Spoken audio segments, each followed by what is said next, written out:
Hello all, I am Vidhi and I welcome you all to our YouTube channel. और अभी आज हम पढ़ने वाले हैं क्लास 7th का जो चैप्टर नंबर 16 है, दैट इज नेचुरल रिसोर्सेज। इस चैप्टर को अभी आप इस वीडियो को एंड तक जरूर देखना, क्योंकि इसी के एंड में मैं इसका पूरा एक्सरसाइज इन डिटेल सॉल्व करवाने वाली। सो आज की क्लास को स्टार्ट करते हैं। देखो, सबसे पहले तो समझते हैं नेचुरल रिसोर्सेज क्या होते हैं। अभी आपको नाम से ही समझ आ रहा है, नेचुरल रिसोर्सेज मतलब ऐसे रिसोर्सेज, ऐसी चीजें जो हमें कैसे मिली है, नेचर से मिली है।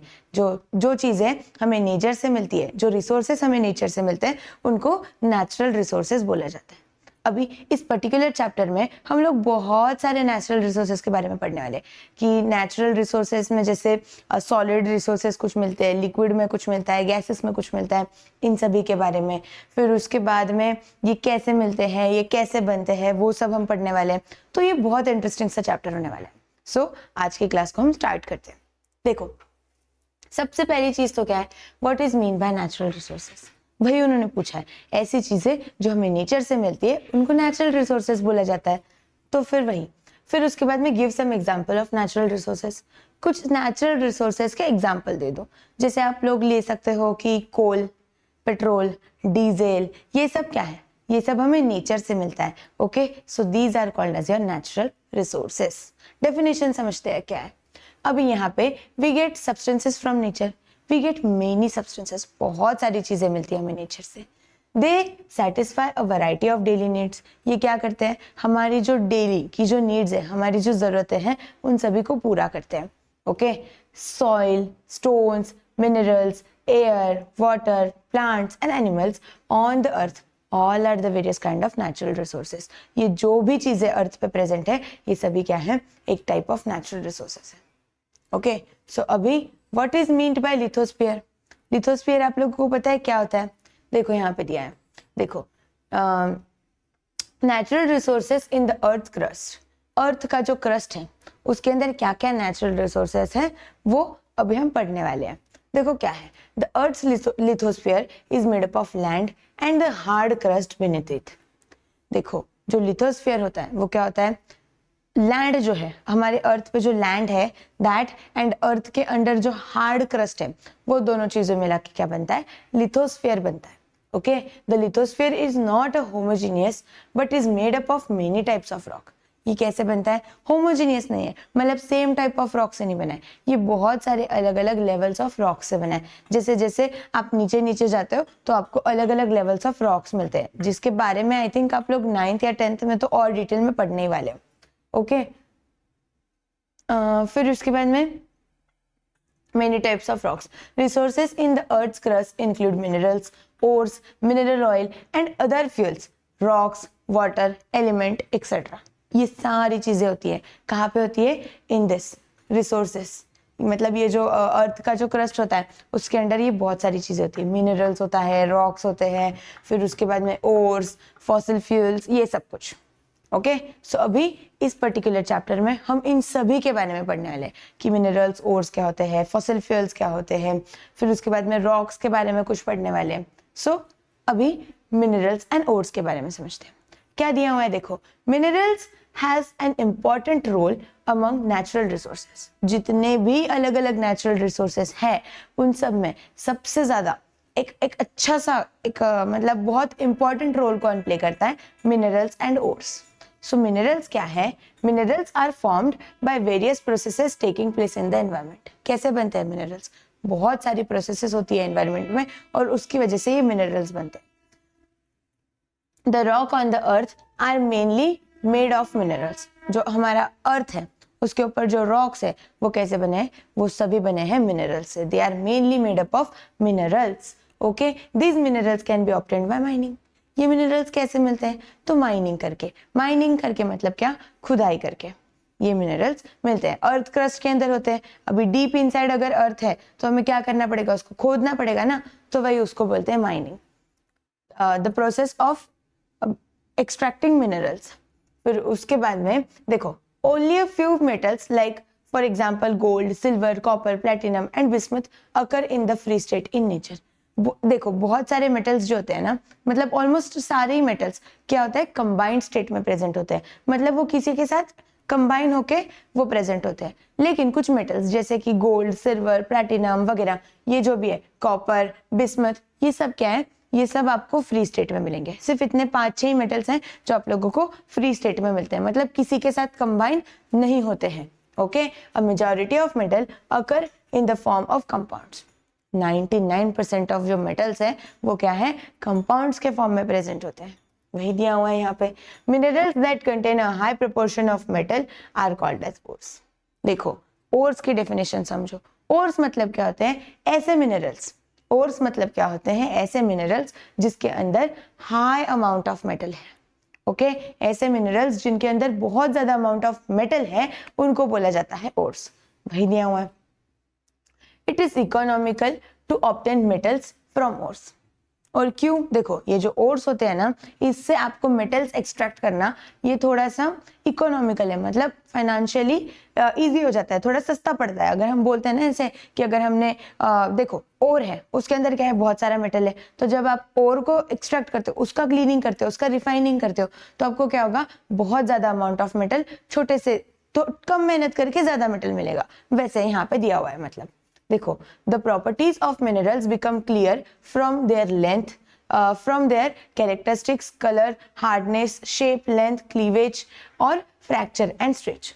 अभी ये देखो जितने भी अलग अलग मेटल्स जो निकलते हैं, इनकी जो प्रॉपर्टीज होती हैं वो कैसे डिफाइन करते हैं कि उनका कलर कैसा है, उनका लस्टर कैसा है, मतलब क्या वो शाइनी है, फिर उसके बाद में उनका लेंथ कितना है, उनका मटेरियल का टाइप कैसा है, बहुत सारी चीजें होती हैं। और उसके बेसिस पे हम लोग देखते हैं कि वो जो मेटल एक्सट्रैक्ट हुआ है वो उसकी क्वालिटी कैसी है, वो कैसा है, वो सब कुछ। ओके, अभी देखो क्या दिया है, how are minerals formed. Minerals कैसे बनते हैं वो यहाँ पे दिया हुआ है। Minerals are form from magma in the earth crust and lava from the eruption of volcanoes. देखो वोल्केनिक इरप्शंस और जो अर्थ का क्रस्ट होता है उसके अंदर एक चीज होती है मैग्मा, ये दोनों चीजों की वजह से क्या बनते हैं, मिनरल्स बनते हैं। When they cool and get transform into crystal, और जब वो ठंडे हो जाते हैं तो फिर वो क्या होते हैं, क्रिस्टल्स के फॉर्मेट में, मतलब ऐसे पत्थरों के तरह वो दिखने लगते हैं। उसके बाद में minerals are formed when solid crystal remain behind the process of evaporation. जब इवेपोरेशन का प्रोसेस होता है और उसके बाद में कुछ सॉलिड क्रिस्टल्स पीछे रह जाते हैं तो वो भी हमारे होते हैं मिनरल्स, जैसे कि हैलाइट एंड जिप्सम। फिर उसके बाद minerals get transformed from one form into the another due to large change in the temperature and pressure. वही देखो कोल जो है, हम बोलते हैं ना कोल जो होता है, कोल, वो उससे हम डायमंड बनाते हैं। कैसे बनाते हैं, ये जो डायमंड है, जो हमारे घर पे कोल होता है, कोळसा जो हम बोलते हैं ना, उसकी मदद से ही डायमंड बनता है। कैसे, जब आप उस कोल को एक बहुत हाई टेम्परेचर प्रेशर कंडीशंस कुछ देते हो तो उससे ये बन जाता है डायमंड। मतलब कोल की वैल्यू देखो कितनी है, इतनी सी है, लेकिन डायमंड की वैल्यू कोल की वैल्यू के साथ तो कंपेयर भी नहीं हो सकती है, इतनी ज्यादा हाई है। तो ये कैसे बनते हैं, with the help of this. Okay, फिर उसके बाद में मतलब टेम्परेचर प्रेशर कंडीशन अगर आप उनको चेंज करके देते हो तो उससे बनते हैं कौन, मिनरल्स। ओके, फिर उसके बाद में some living organisms produce organic minerals, जैसे कि कॉन्चेस होते हैं, शेल्स एक्सेट्रा, ये जो होते हैं ना शेल्स वगैरह जो होते हैं, तो उनसे भी आपको क्या मिलते हैं, उसके अंदर भी मतलब मिनरल्स होते हैं। These are the natural sources of minerals. Okay, फिर अभी classification of minerals according to their properties. Minerals का उनकी प्रॉपर्टी के हिसाब से क्लासिफिकेशन कैसे होता है, तो नॉन मेटेलिक मिनरल्स में ये सब आते हैं। मेटेलिक मिनरल्स में, मेटल मिनरल्स में कौन से आते हैं, सारे के सारे मेटल्स आते हैं। And energy minerals, energy minerals में कौन आता है, कोल, पेट्रोलियम, नेचुरल गैस, वो सब कुछ, मिनरल ऑयल, वो सब कुछ। ओके, सो वही दिया है। फिर gems and gem like minerals, some important minerals like diamond, ruby, sapphire, emerald, jade, zircon are used as gems। ये देखो डायमंड, रूबी वगैरह ये सब कुछ हम क्या करते हैं, जेम्स की तरह, मतलब डायमंड्स वो जो होते हैं ना उनकी तरह यूज किया जाता है। Okay, they are in great demand, और इनको हम ज्वेलरी में यूज करते हैं। अभी आप लोगों को पता ही होगा डायमंड की प्राइस करोड़ों में जाती है, करोड़ रुपीस के अंदर जाती है। सो it is very expensive and it is used in jewelleries वगैरह, वो सारी चीजें आप लिख सकते हो। फिर उसके बाद में देखो deposit of common salt are also found in earth. Earth के क्रस्ट के अंदर कॉमन सॉल्ट्स के तक डिपॉजिट्स प्रेजेंट होते हैं, मतलब मेटल्स प्रेजेंट होते हैं, ये सब कुछ मिनरल्स और तो प्रेजेंट होते ही होते हैं, लेकिन उसके साथ साथ सॉल्ट्स भी प्रेजेंट होते हैं। तो इसको क्या बोला जाता है? इट इज यूज्ड, तो this salt is called as rock salt. इसको क्या बोला जाता है? रॉक सॉल्ट बोला जाता है। And it is used in food and some medicine, जो हम खाने में भी यूज करते हैं। ओके, फिर अभी देखो क्या दिया है, some important minerals and ores. अलग अलग मिनरल्स के यहाँ पे नाम दिए हुए और उनका इंपॉर्टेंस क्या है, उनका कुछ रोल है, तो वो यहाँ पे दिया है। अब ये चीजें ध्यान से पढ़नी है, क्योंकि ये सेम क्वेश्चन आप लोगों को एक्सरसाइज में भी पूछा गया है। देखो, सम इंपॉर्टेंट मिनरल्स एंड ओर, सबसे पहला है हमारा आयरन का ओर। आयरन के ओर में क्या है? Occurring in the impure state, iron occurring in the impure state is called as iron ore. मतलब इम्प्योर स्टेट का जो आयन है उसको क्या बोला जाता है? आयन ओर बोला जाता है। अभी iron ore is used to make a variety of articles from pins to heavy machine. देखो, छोटी सी मम्मी की जो सेफ्टी पिन होती है वहां से लेके तो बड़े बड़े मशीन्स तक, ये सब कुछ में क्या होता है? आयन का यूज किया जाता है। ओके, सो वही दिया है। For example farming implements, rails of railways, track वगैरह सब कुछ। रेलवे ट्रैक जो होते हैं ना वो, फिर उसके बाद में फार्मिंग के लिए जो अलग अलग इक्विपमेंट्स लगते हैं बड़े बड़े, वो सब किससे बनता है? आयन की मदद से। So iron is very very important. Okay, the four main ore of irons are magnetite, hematite, limonite and siderite. ये 4 आयन के ओर्स हैं, उनका नाम है, मतलब क्या? Magnetite, hematite, limonite and siderite, ये चारों। ओके, फिर उसके बाद में मैंगनीज, सेकेंड मिनरल। ये क्या है हमारा? मैंगनीज। तो manganese occur in the form of its carbonate, silicate and oxide. Manganese किस फॉर्म में प्रेजेंट होता है? उसके कार्बोनेट्स के, मतलब मैग्नीशियम जो मैंगनीज कार्बोनेट है, फिर उसके बाद में मैंगनीज सिलिकेट, मैंगनीज ऑक्साइड, ये फॉर्म में वो प्रेजेंट होता है। ठीक है, so compounds of manganese are used in the preparation of medicines and for giving a pink tinge to glass. देखो, ग्लास अगर है, कांच अगर है, तो कांच को अगर आपको हल्का सा ऐसा पिंकिश कलर देना है तो किसका यूज किया जाता है? इस मैंगनीज का यूज किया जाता है। Okay, manganese is used in electrical appliances. कहाँ पे यूज करते हैं उसका? इलेक्ट्रिकल अप्लायंसेस जो होते हैं उनके अंदर भी मैंगनीज का यूज किया जाता है। ओके, फिर नेक्स्ट चीज देखो क्या दिया है, बॉक्साइट। क्या है? बॉक्साइट। बॉक्साइट किसका और होता है? अभी हमने यहाँ, अच्छा बॉक्साइट देखो, bauxite is commonly is the most important ore of aluminium.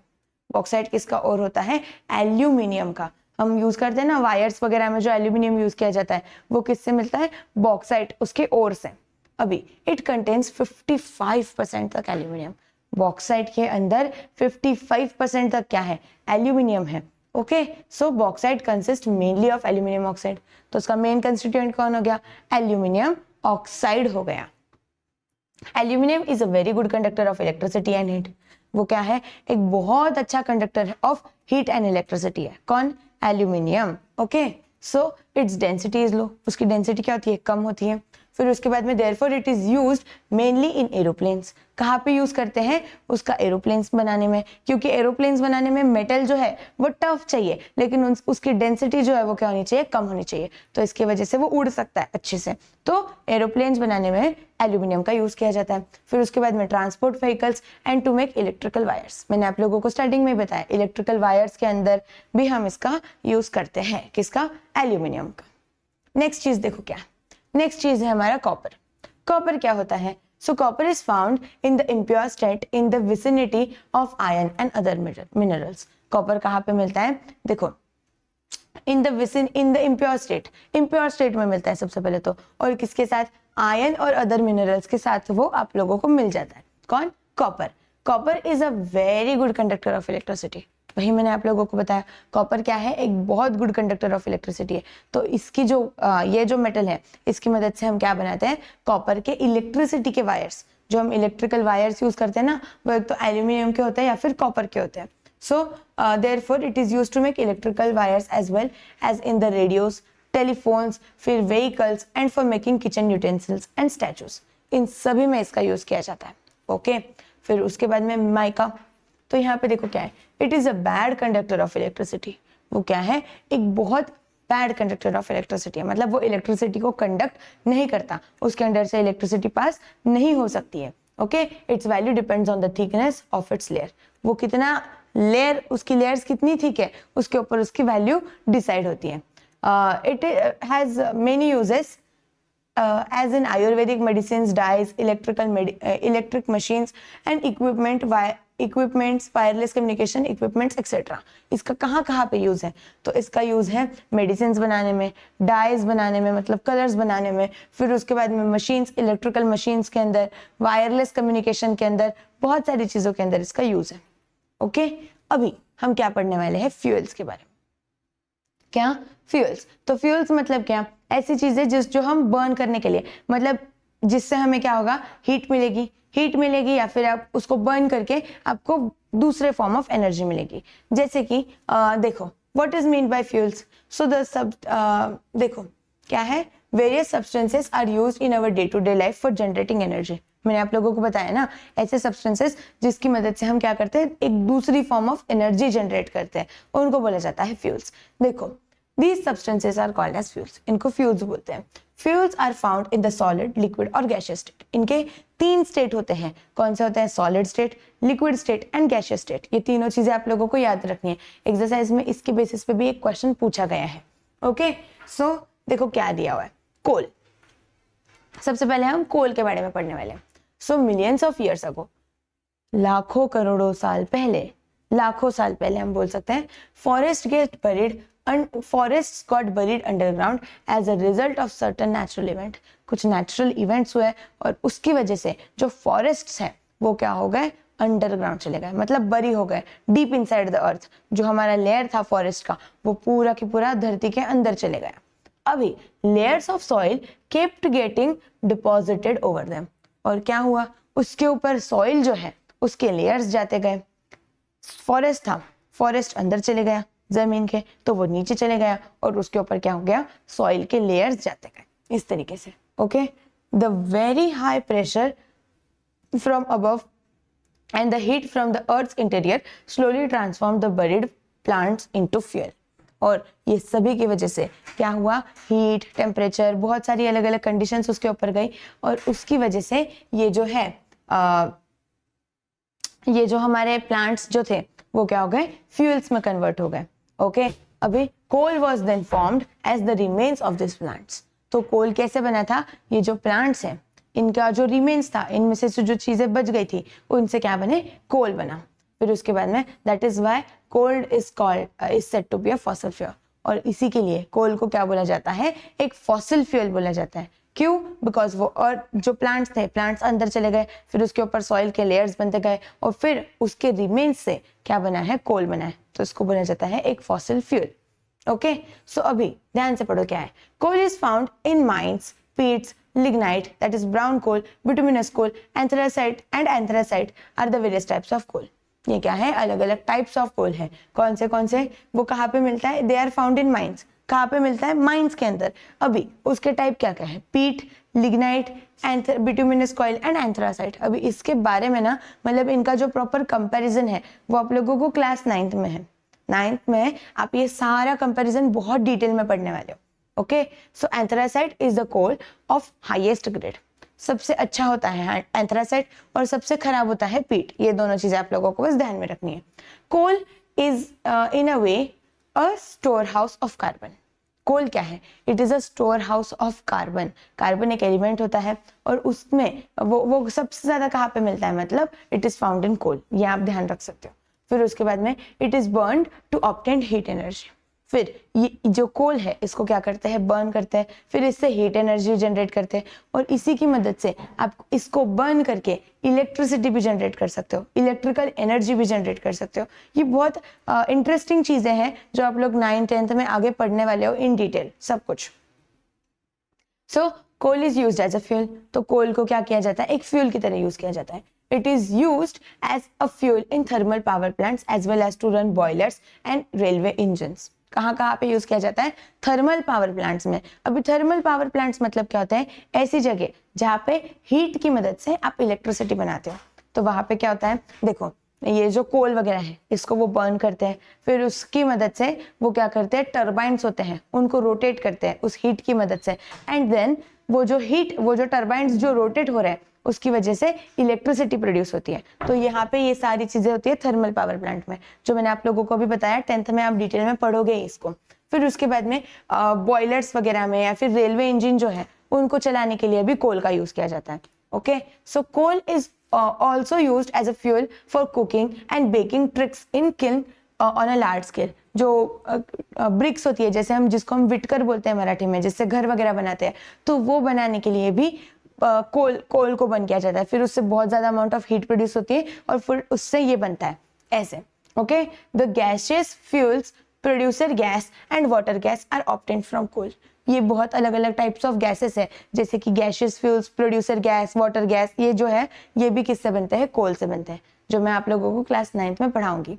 फिर उसके बाद में coal as an energy resource contribute greatly to industrial development. Coal का जो है वो इंडस्ट्रियल, मतलब कोल का एक बहुत इंपॉर्टेंट रोल है इन इंडस्ट्रियल डेवलपमेंट. मॉडर्नाइजेशन के लिए इसने एक बहुत इंपॉर्टेंट रोल प्ले किया है. अभी ये हो गया. फिर अभी उसके बाद में यहाँ पे तो ये बस एक नेचुरल गैस कॉर्पोरेशन के बारे में दिया हुआ है, तो ये कुछ इतना इंपॉर्टेंट है नहीं हमारे लिए. देखो ये बहुत इंपॉर्टेंट है. क्या है? Mineral oil. ये बहुत इंपॉर्टेंट टॉपिक है.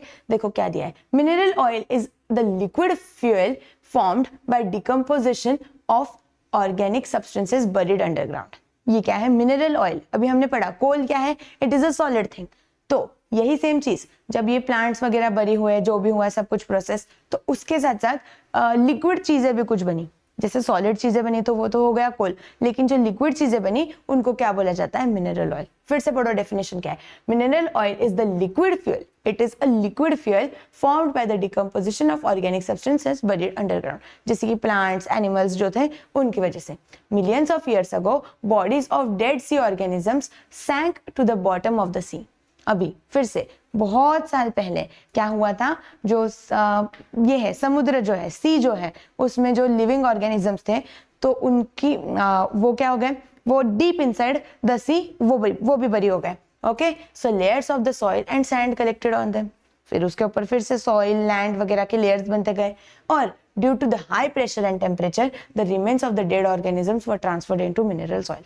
और फिर से वही सेम चीज हुई. हाई टेम्परेचर, प्रेशर, ये सारी कंडीशंस की वजह से फिर से उससे क्या बना? मिनरल ऑयल बने. The underground mineral is extracted through oil wells. ये जो अंडरग्राउंड मिनरल्स होते हैं तो ये कैसे मिलते हैं अभी हमें? तो ऑयल वेल्स बनाए जाते हैं और उनकी मदद से इनको एक्सट्रैक्ट किया जाता है. ओके, मतलब इनको निकाला जाता है नीचे से. Mineral oil is found mainly in oil sands, shale, sandstones and limestone at a depth of about 1000 to 3000 metre. मतलब अर्थ के सरफेस के अंदर 1000 से 3000 मीटर, मतलब 1 से 3 किलोमीटर नीचे क्या मिलते हैं? ये मिनरल ऑयल्स मिलते हैं. ओके, फिर उसके बाद में mineral oil is also known as petroleum और क्रूड ऑयल. जो हम लोग पेट्रोलियम यूज करते हैं, जो क्रूड ऑयल, देखो हम लोग जो पेट्रोल डीजल यूज करते हैं ना, they are the part of mineral oil only. मतलब ये जो मिनरल ऑयल है इसके ऊपर प्रोसेसेस की जाती है. ओके, इसको प्रॉपर क्लीनिंग किया जाता है, रिफाइन किया जाता है और फिर उससे अलग अलग चीजें बनती है, जैसे पेट्रोल, डीजल, केरोसिन, ये सब कुछ. Okay, so petroleum is a mixture of many compounds, mainly of the hydrocarbon type. Hydrocarbon के बहुत सारे अलग अलग कंपाउंड्स का मिक्सचर करके कौन बनता है? पेट्रोलियम बनता है. It also contains compounds of oxygen, nitrogen, sulfur. Petroleum is इसके अंदर फिर और क्या क्या चीजें होती है? ऑक्सीजन, नाइट्रोजन, सल्फर के भी और कंपाउंड्स होते हैं. Okay, petroleum is extracted through oil wells and refined by fractional distillation. इसको क्या किया जाता है? मैंने आप लोगों को बताया अभी. ये जो है पेट्रोलियम, ये कैसे होता है? मिनरल्स ऑयल, ये जो क्रूड ऑयल होते हैं, इनके ऊपर बहुत सारी प्रोसेसेस की जाती है, क्लीनिंग किया जाता है और उस क्लीनिंग के प्रोसेस को बोला जाता है फ्रैक्शनल डिस्टिलेशन. फिर इस फ्रैक्शनल डिस्टिलेशन की मदद से ये सारी चीजें एक्सट्रैक्ट की जाती है. ओके, फिर उसके बाद में पेट्रोलियम इज एक्सट्रैक्टेड थ्रू, ये हो गया ना. फिर aviation, petrol, gasoline, diesel, kerosene, naphtha, lubricant oil, tar are all obtained from petroleum. मैंने आप लोगों को बताया कि डीजल, पेट्रोल, केरोसिन ये सब मिलता है. उसके साथ साथ और क्या क्या मिलता है वो यहाँ पे दिया है. Okay, so they are used as fuel for production of dyes, pesticides, perfumes and artificial fibres. क्या क्या मिलता है इससे? मतलब इसका यूज क्या है इनका? तो it is use to make dyes, colours बनाने के लिए. फिर उसके बाद में पेस्टिसाइड्स, इंसेक्टिसाइड्स जो हम लोग खेती में यूज करते हैं ना वो. फिर उसके साथ साथ परफ्यूम्स, आर्टिफिशियल फाइबर्स, ये सब बनाने के लिए इनका यूज किया जाता है। ओके, फिर अभी एक और चीज, that is the third form of fossil fuel. जो हमें फॉसिल फ्यूल से मैंने बताया आप लोगों को, सॉलिड मिलता है, लिक्विड मिलता है और गैसेस मिलता है। तो अभी हमने सॉलिड के बारे में भी पढ़ लिया, लिक्विड के भी बारे में पढ़ लिया। So the third thing is your natural gas, which is gases के बारे में। तो देखो, natural gas is an important fossil fuel. ये फिर से क्या है, एक बहुत इंपॉर्टेंट फॉसिल फ्यूल का टाइप है।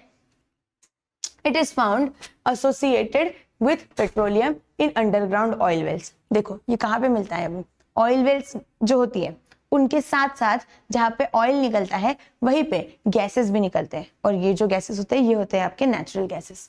Okay, in some places as natural gas alone. The main component of natural gas is methane. इसका मेन कंपोनेंट क्या है, नेचुरल गैसेस का मेन कंपोनेंट है methane, which is your CH4। Okay, फिर उसके बाद में while ethane, that is C2H6, propane, C3H8 and butane are also present in small proportion। अब ये क्या है ना, C3H8 वगैरह ये सब कुछ, ये ना हाइड्रोकार्बन से एक टॉपिक है जो आप लोगों को क्लास 9th में बहुत ही ज्यादा डिटेल में है, और ये बहुत इंटरेस्टिंग है। और आप लोगों को पता है 9th 10th में तो ये छोटा छोटा सिर्फ एक चैप्टर है, लेकिन 11th 12th में जब आप जाओगे तो आप लोगों को ये जो टॉपिक अभी मैंने बताया ना, ये C2H4, C3H8 वगैरह ये जो भी है, ये सभी के बेसिस पे आपको पूरा एक सब्जेक्ट है, पता है आपको एक पूरा सब्जेक्ट है इन डिटेल, विच को उसको क्या बोला जाता है, ऑर्गेनिक केमिस्ट्री। एंड उसमें आप लोग ये सारी चीजें डिटेल में पढ़ोगे। अभी natural gas is formed from the remains of organisms buried deep underground and subjected to high pressure. कैसे बनते हैं ये नेचुरल गैसेस, तो जो ऑर्गेनिजम्स होते हैं देखो वो नीचे जाते हैं, अंडरग्राउंड बरी होते हैं, फिर उसके बाद में फिर से उसके ऊपर हाई टेम्परेचर, हाई प्रेशर, वो सारी कंडीशंस होती हैं, और दिस फिर वो बनते हैं natural gases. Okay, this fuel can be carried over long distances bye means of gas pipeline. कि कहाँ पे हम इसको बहुत लॉन्ग डिस्टेंस तक ट्रैवल भी करवा सकते हैं, किसकी मदद से, with the help of pipelines. Okay, gas pipelines जो होती है ना, उसकी मदद से आप इसको इधर उधर लेके जा सकते हो, आप इसका ट्रांसपोर्टेशन कर सकते हो। फिर क्या दिया है देखो, but in the absence of network of pipeline it is transformed under high pressure into compressed natural gas, that is CNG, and liquefied natural gas, that is LNG, to make it possible to transport। लेकिन अगर आप लोगों के पास pipeline वाला structure नहीं है तो आप क्या कर सकते हो, ये जो है CNG जो हम लोग गाड़ियों में यूज करते हैं ना, कंप्रेस्ड नेचुरल गैस, CNG की रिक्शा होती है वगैरह ये सब, तो उसके अंदर यही यूज किया जाता है। कौन, नेचुरल गैस का एक फॉर्म, उसको कंप्रेस करते हैं, और फिर उसका नाम ही देखो ना क्या है, CNG, कंप्रेस्ड नेचुरल गैस। मतलब नेचुरल गैस को कंप्रेस किया जाता है, उसको दबाया जाता है ऐसे, और उसके मॉलिक्यूल्स को एकदम ऐसा प्रेशराइज किया जाता है, और फिर उससे बनता है CNG। ओके, अभी कैरेक्टरिस्टिक्स ऑफ CNG के बारे में भी देख लेते हैं कि CNG के क्या क्या कैरेक्टरिस्टिक्स हैं। सो कैचेस फायर इजीली, बहुत जल्दी से फायर पकड़ लेता है, आग पकड़ लेता है। फिर उसके बाद में no solid waste remain after combustion. अगर आप उसको मतलब बर्न करते हो तो इससे कोई भी सॉलिड वेस्ट नहीं बचता है। फिर उसके बाद में carbon dioxide and water are formed in small quantities. इसके अंदर क्या होता है, कार्बन डाइऑक्साइड, वाटर जो है वो स्मॉल क्वांटिटी में जब आप उसको बर्न करते हो तो वो ये फॉर्म करता है। Other pollutants are not produce, उसके अलावा और कोई पोल्यूटेंट्स वो नहीं बनाता है। फिर उसके बाद में कैन बी ट्रांसपोर्टेड इजीली, आप इसको इजीली ट्रांसपोर्ट कर सकते हो। And combustion can be control easily, अगर आग भी लग जाती है तो आप उसको इजीली कंट्रोल कर सकते हो। ओके, फिर अभी देखो क्या दिया है, डू यू नो कि fossil are preserved remains of dead organisms. ये तो हमने पढ़ लिया कि फॉसिल्स क्या है, preserved remains of dead organisms है। Fossils are the sign of their existence left behind. ये क्या है, एक साइन है कि हमें मतलब जिससे हमें पता चलेगा कि हाँ अच्छा इसके पास्ट में भी कुछ तो था, मतलब ऑर्गेनिजम्स थे जब हम अर्थ पे आए, उसके पहले भी बहुत बड़े बड़े ऑर्गेनिजम्स हो चुके हैं हजारों साल पहले, मिलियंस ऑफ ईयर्स अगो। फिर उसके बाद में left behind by organisms that got buried billions of years ago. Sometimes impressions of the organisms are seen on the surface of coal and stones. ये जो ऑर्गेनिजम्स हैं इनके आप लोगों को कभी कभी तो इम्प्रेशंस भी दिख जाते हैं, मतलब कुछ उनके हैंड प्रिंट्स वगैरह वो आप लोगों को दिख जाते हैं किस पे, कोल एंड स्टोन्स के ऊपर। ओके, देखो अभी यहाँ पे क्या दिया है, do you no liquefied petroleum gas, जो हमारा LPG होता है उसके बारे में कुछ चीजें दी है। देखो petroleum gas is obtained during refining of crude petroleum. ये हमें पता है कि ये कैसे मिलता है, जब हम क्रूड पेट्रोलियम जो है, मतलब जो अर्थ के सरफेस से मिला है, जब हम उसको रिफाइनिंग करते हैं, मतलब जब हम उसका क्लीनिंग करते हैं, तो हमें क्या मिलता है, पेट्रोलियम गैस। ओके, अभी petroleum gas gas is transformed into liquid by subjecting it to high pressure and reducing its volume to 1/240 of its original। मतलब ये जो है ना, जो पेट्रोलियम गैस है, इसको क्या किया जाता है, बहुत ज्यादा प्रेशर दिया जाता है, और उसका जो वॉल्यूम है, उसका अगर वॉल्यूम सपोज 1 है, तो उसका जो वॉल्यूम है उसको 240 टाइम्स तक कम किया जाता है। मतलब उसका वॉल्यूम 1/240 टाइम्स किया जाता है, इतना कम उसका वॉल्यूम किया जाता है। Okay, it is stored in thick walled steel cylinder so that under pressure it remains in the liquid state. तो इसको क्या किया जाता है ना, एक ऐसा मतलब क्या करते हैं उसको, it is stored in thick walled cylinders, उसको स्टील के सिलेंडर्स के अंदर रखा जाता है, सो दैट जब वो प्रेशर के अंदर रहे तो वो क्या हो जाएगा, लिक्विड स्टेट में बन जाएगा। ऐसे as it comes out from the storage cylinder it is transform into the gas state. तो देखो मतलब क्या होता है, ये जो गैसेस होते हैं इसको बहुत ज्यादा प्रेशराइज करके सिलेंडर्स के अंदर स्टोर किया जाता है। अभी जब ये सिलेंडर के अंदर होते हैं तो वो क्या होते हैं, लिक्विड फॉर्म में होते हैं, लेकिन जब वो सिलेंडर से बाहर निकलते हैं तो वो प्रेशर रिलीज होता है उसका, और उसकी वजह से वो गैसेस में बन जाते हैं। मतलब हमारे घर पे जो सिलेंडर होता है ना, जिससे मम्मी खाना वाना बनाती है, उसका भी यही प्रिंसिपल है। उस सिलेंडर के अंदर गैस नहीं होता है, उसके अंदर लिक्विड होता है। ओके, जब भी आप गैस ऑन करते हो तो गैस निकलता है बिकॉज ऑफ दिस थिंग। फिर उसके बाद में this gas contains mainly 2 component, propane and butane, and their ratio is 30:70। और ये जो गैस होता है इसके अंदर 2 कंपोनेंट्स होते हैं, एक होता है प्रोपेन और एक होता है ब्यूटेन, और इनका जो प्रोपोर्शन है, मतलब 30% उसके अंदर प्रोपेन होता है एंड 70% उसके अंदर क्या होता है, ब्यूटेन होता है। इस तरीके से it is an odourless gas. और ये जो गैस है ये क्या होता है, ओडरलेस, मतलब इसको स्मेल नहीं होती है, बट क्या होता है, a small amount of chemical called ethyl mercaptan. Ethyl mercaptan करके एक केमिकल होता है जो उसके अंदर डाला जाता है, क्यों, तो उससे स्मेल आए। देखो ये जो गैसेस वगैरह होते हैं ना, इनके अंदर एक्चुअल में स्मेल नहीं होता है, लेकिन ये कंपोनेंट डाला जाता है। क्यों डाला जाता है, देखो जब लीकेज हो जाता है, अगर गैस का लीकेज हो रहा है तो हमें कैसे समझ में आता है कि गैस लीक हो रहा है, उसकी स्मेल आने लगती है, हम लोग बोलते हैं ना यार गैस की स्मेल आ रही है, मतलब शायद ये लीक हो रहा है। तो ये वही चीज है, ये इथाइल मरकैप्टन, ये जो चीज है ये डाली जाती है सो दैट अगर गैस लीकेज हो रहा है तो वो हमें समझ में आ जाए। देखो क्या है, which has a strong characteristic odor as is added to it। ये जो केमिकल है ये डाला जाता है, क्यों, because this helps to detect any leakage of LPG gas immediately and thus avoid any accident।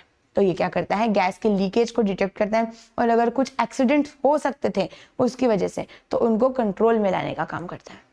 Okay, now again, why is natural gas an eco-friendly fuel?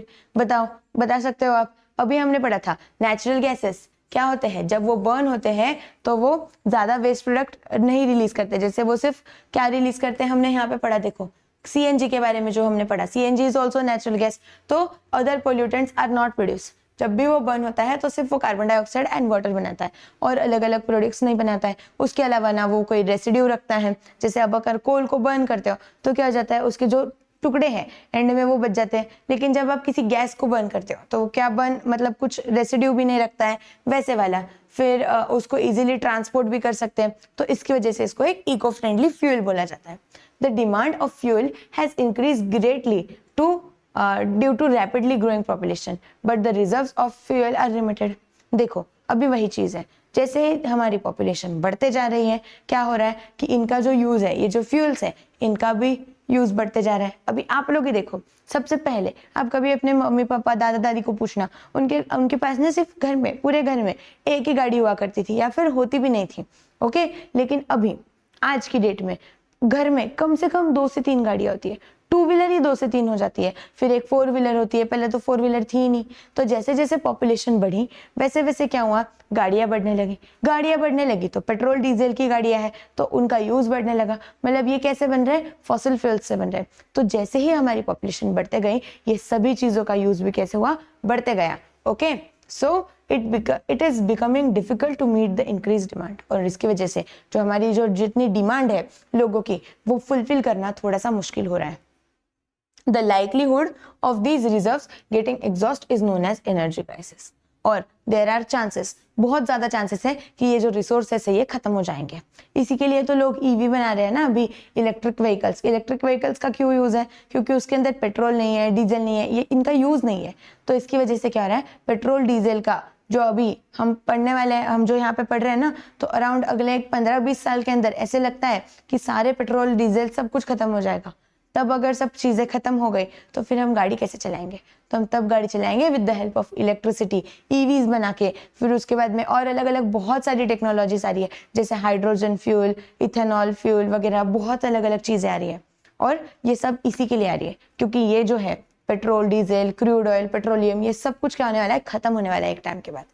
So, as the reserves of fossil fuel, namely mineral oil and coal, are limited and the demand is increasing, alternative fuels are coming into use. इसके लिए इनकी demand बढ़ते जा रही है लेकिन इनका जो सप्लाई है वो कम है, तो उसकी वजह से अभी हम इनकी जगह पे अल्टरनेट फ्यूल्स यूज कर रहे हैं। देखो, hydrogen, biofuels, methanol, wood alcohol, ethanol, green alcohol are some alternate fuels. वही मैंने आप लोगों को बताया, मिथेनॉल जो है, इथेनॉल, ये सब कुछ, हाइड्रोजन, ये सब हम as a alternate fuel use कर रहे हैं। ओके, अभी फॉरेस्ट रिसोर्सेज के बारे में देखो। अभी हमें ना 3 रिसोर्सेज के बारे में पढ़ना है। एक है फॉरेस्ट रिसोर्सेज, एक है वाटर रिसोर्सेज एंड एक है ओशियन रिसोर्सेज। तो ये सब हम अभी पढ़ने वाले हैं। तो देखो, फॉरेस्ट रिसोर्सेज क्या है, what is meant by forest? Forest तो आप लोगों को पता है क्या होता है। पता है तो जल्दी जल्दी आंसर कमेंट कर दो कि व्हाट इज फॉरेस्ट। फिर उसके बाद में व्हाट आर देयर यूजेस, इसके यूजेस क्या है, फॉरेस्ट के क्या क्या यूजेस हैं वो भी आप लोगों को पता है। हमने ये सारी चीजें पता है क्लास 5th में पढ़ी है। तो जल्दी जल्दी जाओ और कमेंट कर दो। फिर उसके बाद में an extensive area of land covered by variety of plants is called as a forest. एक लैंड का एरिया जहाँ पे क्या है, बहुत सारे पेड़ हैं, उसको क्या बोला जाता है, फॉरेस्ट बोला जाता है। वही दिया है, a forest is a natural habitat for plants, animals, microbes. यहाँ पे कौन कौन रहता है, प्लांट्स रहते हैं, एनिमल्स रहते हैं, माइक्रोब्स रहते हैं, बहुत सारी चीजें रहती हैं।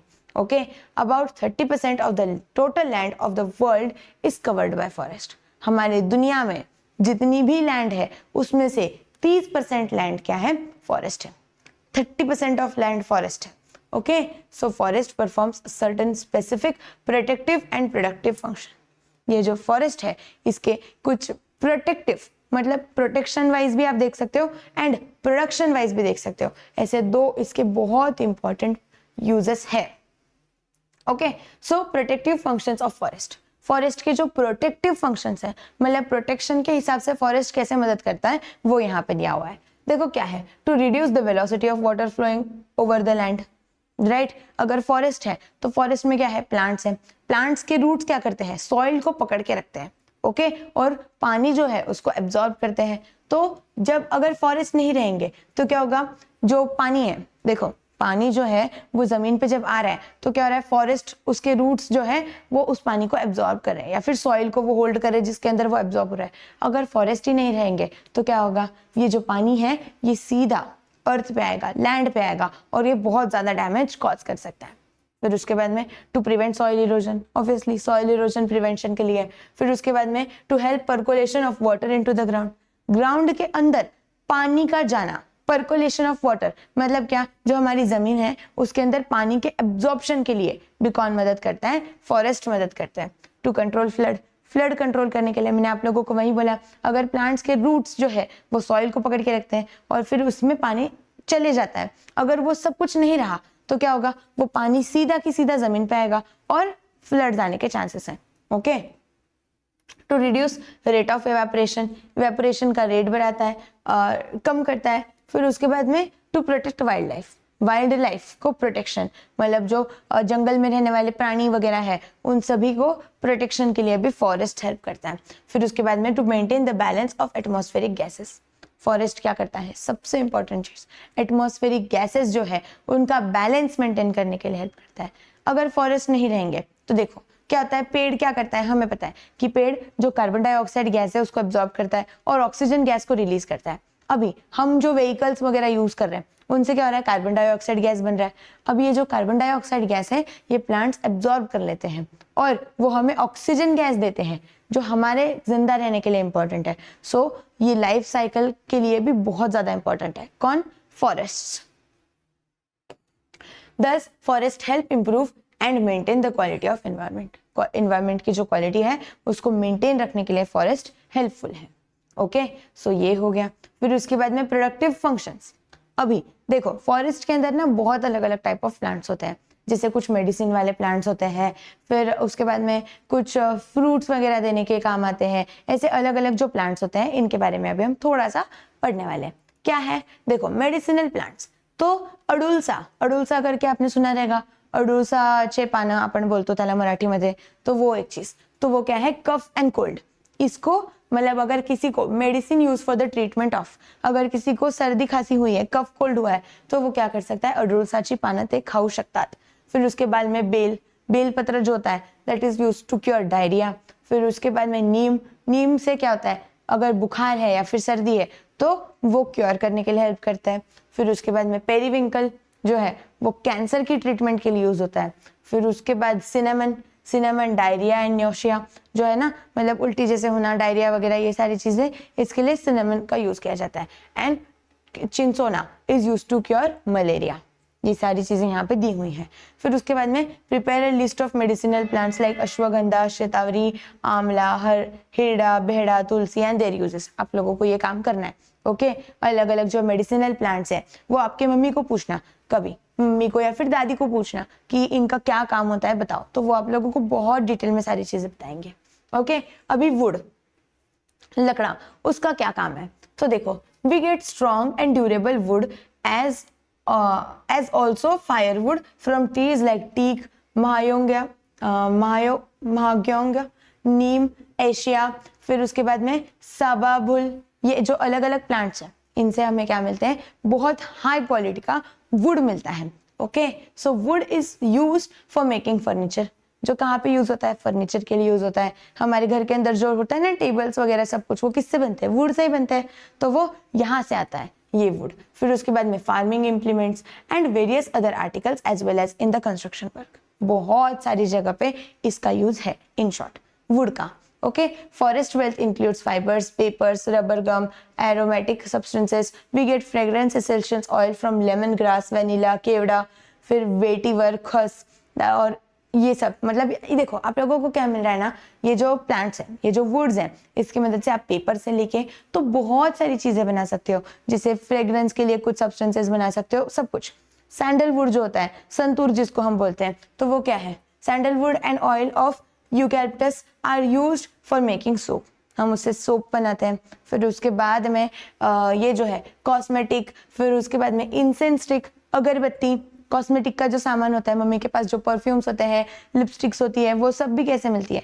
ये वुड वगैरह की जो चीजें हैं उससे उनको फ्रेग्रेंस आता है और फिर वो सब चीजें बनती है। In addition we get various fruits, bulbs and roots, honey, sealing, wax, फिर उसके बाद में डाइज फ्रॉम द फॉरेस्ट। ये सब चीजें तो हमें मिलती है, फ्रूट्स मिलते हैं, फल फूल सब कुछ मिलता है, जो आपको चाहिए वो सब आपको क्या मिलता है? फॉरेस्ट से मिल जाता है। ओके, तो वही दिया हुआ है। फिर उसके बाद में हाउ टू कंजर्व फॉरेस्ट। अभी ये जो फॉरेस्ट है इनको हमें कंजर्व करना चाहिए ना, मतलब इनको बचा के रखना चाहिए। लोग क्या कर रहे हैं, जैसे ही अभी हमें रास्ते चाहिए, रास्ते बनाने हैं, तो आप लोगों को पता रहेगा, अभी जो पुणे में रहते हैं उन लोगों को पता रहेगा कि हिंजेवाड़ी करके एक एरिया था है पुणे में, तो यहाँ पे ना पहले पूरा जंगल हुआ करता था। Hinjewadi used to be a jungle, लेकिन अभी क्या है, अभी वहां पे पूरा IT पार्क बना हुआ है। क्यों बन गया? तो वहां पे लोगों ने क्या किया, उनकी जरूरत थी, उनको यहाँ पे पुणे में बहुत सारे लोग हैं, तो पुणे में जो लोग हैं उनको काम करने की जरूरत है, काम करने की जरूरत है तो उनको ऑफिस की जरूरत है। फिर उन्होंने क्या किया, वो जो फॉरेस्ट था हिंजवाड़ी का उसको क्लियर करके वहां पे बड़े बड़े IT पार्क बना दिए, IT के बिल्डिंग्स बना दी। तो ये सब कुछ क्या है? दिस इज फॉरेस्ट का डिस्ट्रक्शन, राइट? उसको फॉरेस्ट को हम खराब कर रहे हैं, तो हमें इस फॉरेस्ट को बचा के रखना है। तो हम कैसे बचा सकते हैं इस फॉरेस्ट को? Young trees should not be cut.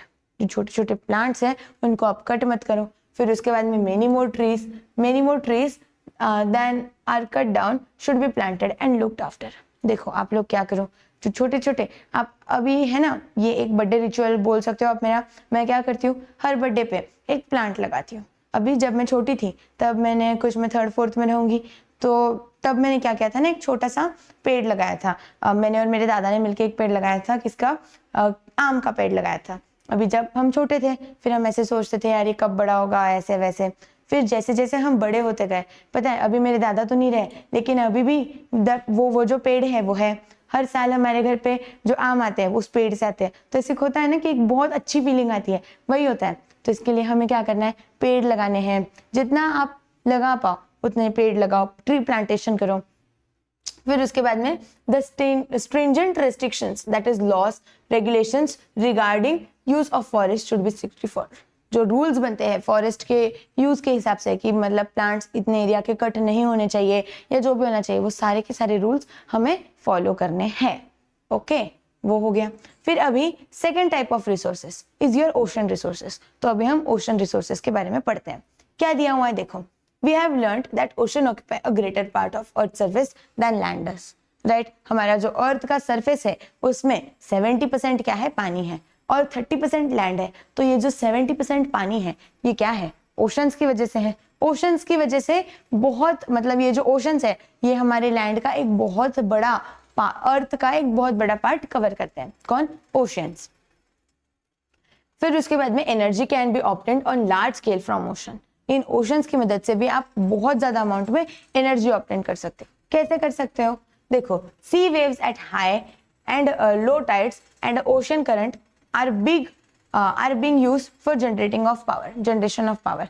मतलब देखो, हाई टाइड्स, लो टाइड्स, जो पानी की जो लहरें होती है, ओशन में जो वेव्स होती है ना पानी की, उसकी मदद से आप इलेक्ट्रिसिटी जनरेट कर सकते हो। ये चीज भी आप लोगों को क्लास 10th में बहुत डिटेल में समझने वाली है कि आप कैसे ये जो वेव्स है पानी की, इसकी मदद से एनर्जी जनरेट कर सकते हो, इलेक्ट्रिसिटी, पावर जनरेट कर सकते हो, वही सब कुछ।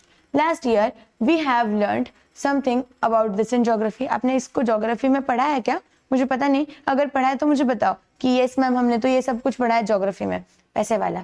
Okay, there are reserves of a variety of natural resources in sea water. ये जो हमारा सी वाटर होता है, समुद्र का जो पानी होता है, इसके अंदर क्या है, बहुत ही सारे क्या है, रिजर्व्स, नेचुरल रिसोर्सेज है उसके अंदर। ओके, फिर at the bottom of the sea and beneath the sea bed too, और सी के नीचे भी ओके ये बहुत सारे नेचुरल रिसोर्सेस वहां पे अवेलेबल है। फिर उसके बाद में these resources available from sea and ocean are called as marine resources.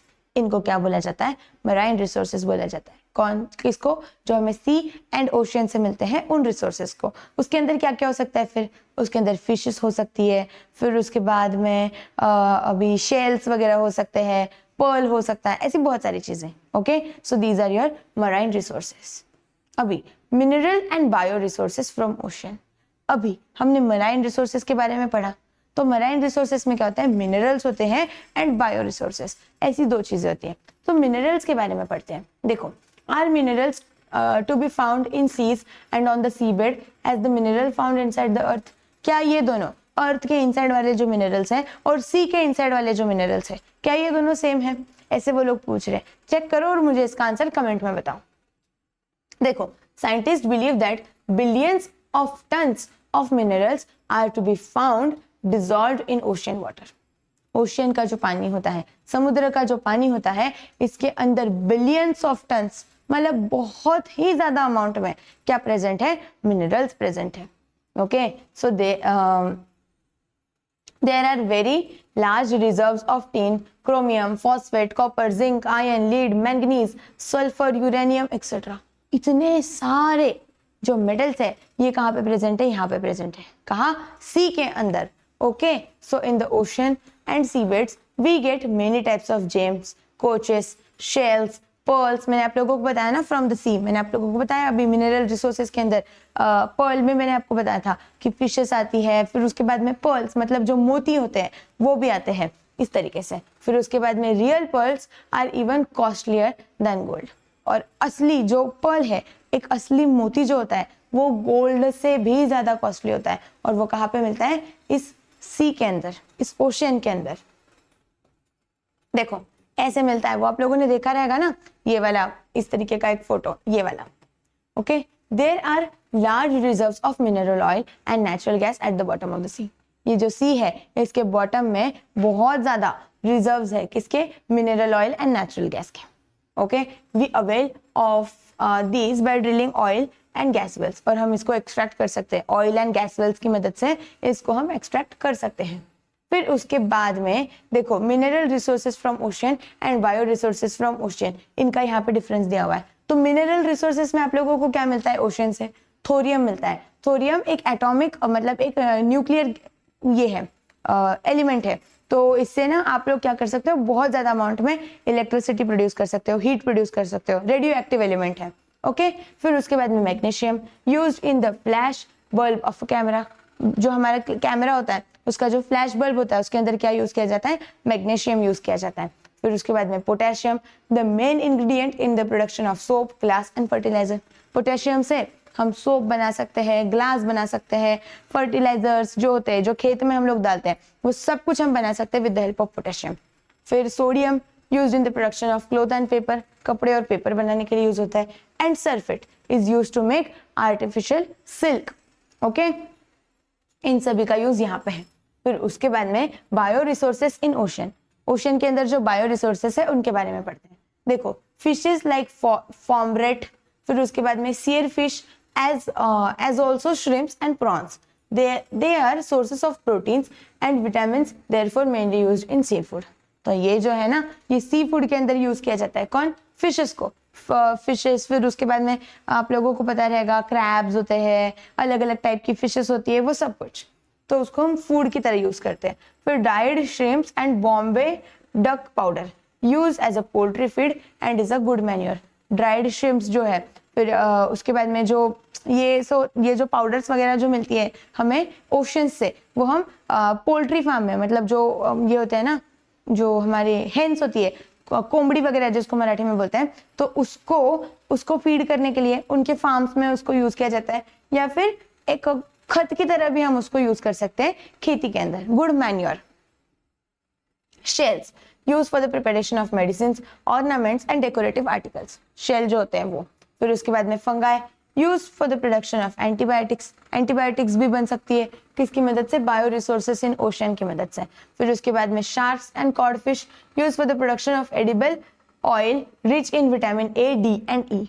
ये जो शार्क होते हैं ना, शार्क के ऑयल से ये मतलब एडिबल ऑयल बनते हैं कुछ, जिसके अंदर बहुत ज्यादा विटामिन ए, डी या फिर ई होता है। ओके, फिर उसके बाद में sea cucumbers used for medicine, used as medicine for the treatment of cancer and tumour, cancer की ट्रीटमेंट के लिए भी इनका यूज किया जाता है। किसका? सी कुकुम्बर्स का। अभी एक और चीज देखो क्या है, मराइन ऑक्यूपेशन, अलग अलग occupations related to water, ocean resources से। सो फिशिंग एक हो सकता है, सॉल्ट फार्मिंग, हम क्या करते हैं जो ओशन वाटर होता है, हमें पता है कि ओशन वाटर के अंदर बहुत ज्यादा अमाउंट में सॉल्ट होता है, तो ये जो सॉल्ट है इसको निकाल के इसका सॉल्ट का प्रोडक्शन किया जाता है। Salt farming a big industry, बहुत बड़ी इंडस्ट्री है। आप लोग अगर मुंबई वगैरह साइड गए हो तो आप देखोगे मुंबई साइड में ना कैसे होता है, वहां पे ओशन है, तो ऐसा ना सॉल्ट के ऐसे बड़े बड़े एक बहुत बड़ा जमीन है सपोज, और उसके अंदर क्या है ना, ये जो सॉल्ट है इसका प्रोडक्शन किया जाता है बहुत लार्ज अमाउंट में। ये चीज आप मुंबई के पास तो देखोगे, जो महाराष्ट्र के बच्चे हैं उन लोग को सबसे पास मुंबई है, तो आप कभी जाओगे तो ये चीज देखना, आपको वहां पे सॉल्ट फार्मिंग दिखेगा। फिर उसके बाद में ट्रांसपोर्ट बिजनेस, ट्रांसपोर्ट बिजनेस के लिए भी यूज होता है। आप ओशन की मदद से क्या कर सकते हो? ट्रांसपोर्टेशन कर सकते हो, जो शिप्स वगैरह चलती है बड़ी बड़ी, वो सब कुछ। फिर उसके बाद में सी टूरिज्म, टूरिज्म भी है, लोग जाते हैं ना, आप अगर देखोगे तो दुबई वगैरह साइड में ये बहुत कॉमन चीज है, वहां पे ना ये होता है हाउस बोट्स वगैरह जो होती है, बड़ी बड़ी बोट्स होती है, इतनी बड़ी बोट्स होती है मतलब जिसके अंदर अराउंड 100 रूम्स वगैरह होते हैं, बड़ा बड़ा एकदम ऐसे पूल वगैरह सब कुछ आपने देखा रहेगा, मूवीज वगैरह में भी देखा रहेगा। ये यूजुअली दुबई साइड में तो आपको बहुत ज्यादा दिखेगा।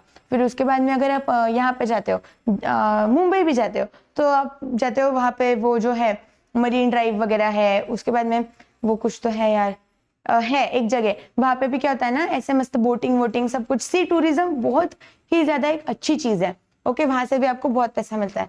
फिर उसके बाद में manufacturing decorative articles, decorative articles के लिए भी ये यूज होता है। अभी एक चीज हमेशा ध्यान रखनी है, always remember natural resources are important for meeting our needs. Natural resources जो है ये हमारी जरूरतें पूरे करने के लिए बहुत ज्यादा इंपॉर्टेंट है।